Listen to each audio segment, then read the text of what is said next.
Hello and welcome to a new edition of Hoosier Quick Hits. I'm Brendan Farkas alongside Dimitris Bubaris. And the Indiana men's basketball team just defeated the Illinois Fighting Illini 103-69. And Dimitris, is really a historic night all around. Let's first start off with Yogi Ferrell, who set the record, the all-time assists leader record, as he surpassed Michael Lewis.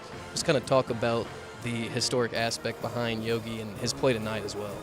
Yogi was 2 away from breaking the record coming into this game, 564. That was the golden number, and he got that number 2 assist to Max Bielfeldt down low.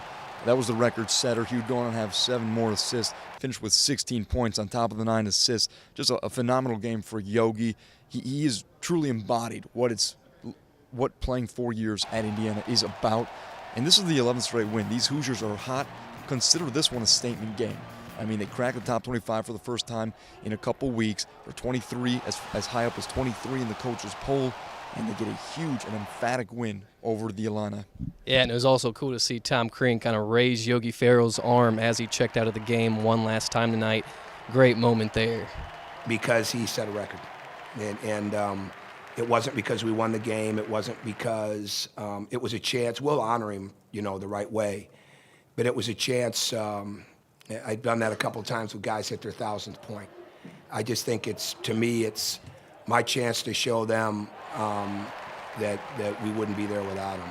That's what I like to be. I like to be a facilitator for my team, and I feel like I've got to know my teammates very well all 4 years. The guys that's coming in here in and out. So I basically know where they're going to be on the court, and I know where they like their threes, and that's all I got to do is just basically get the ball to them, and then they make the magic happen. The biggest thing with Yogi is this won't be the last time that he's hitting some accolades if he stays on the path he's on. But the most important thing he wants to be is known for winning. And Yogi Ferrell wasn't the only one that set a record tonight. The team also set a record for most three-pointers made in a single contest, and that mark was actually set last season against Minnesota.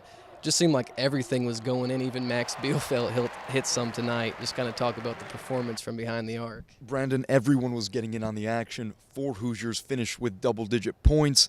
And, a big part of that was because they shot 36 three-pointers, made 19 of them. That's nearly a 53% clip.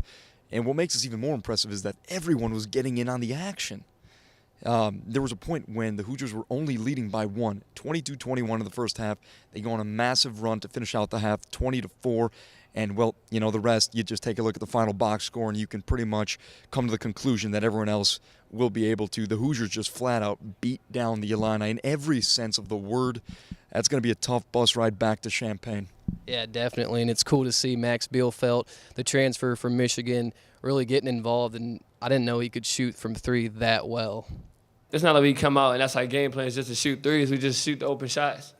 Drive in, get the ball inside, get it rotated outside, and then just knock down the 3. Or we get it in transition. Like one example, I get in transition, I pass it back to Yogi for the 3. Just shooting the right shot at the right time. And that just picks our energy up, and that takes away the energy from the other team.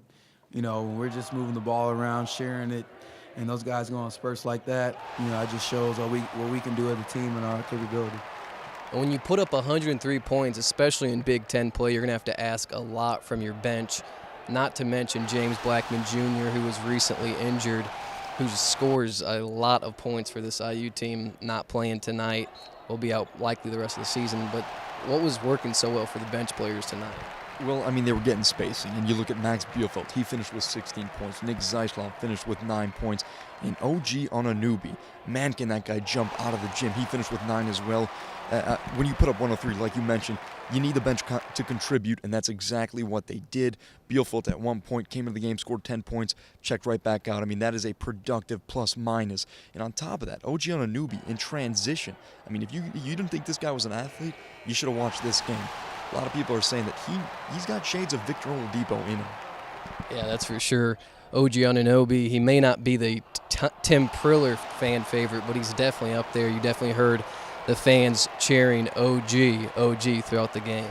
There was no one player that is going to come in, and I think we went through this a little bit in Rutgers where a couple guys thought, I may get those 16 points. Well, it doesn't work that way. It's got to come from everybody, and what it's done is OG was that much more ready to play and is getting more minutes. Juwan Morgan was starting to get healthy, and Thomas Bryant was starting to get healthy. And they're getting more reps in practice. Losing James was that same sort of effect. You know, one of our key guys goes down, and you know, it's that next man up mentality of a freshman knew, you know, you're going to get a chance, you got to go in there and start playing like a veteran.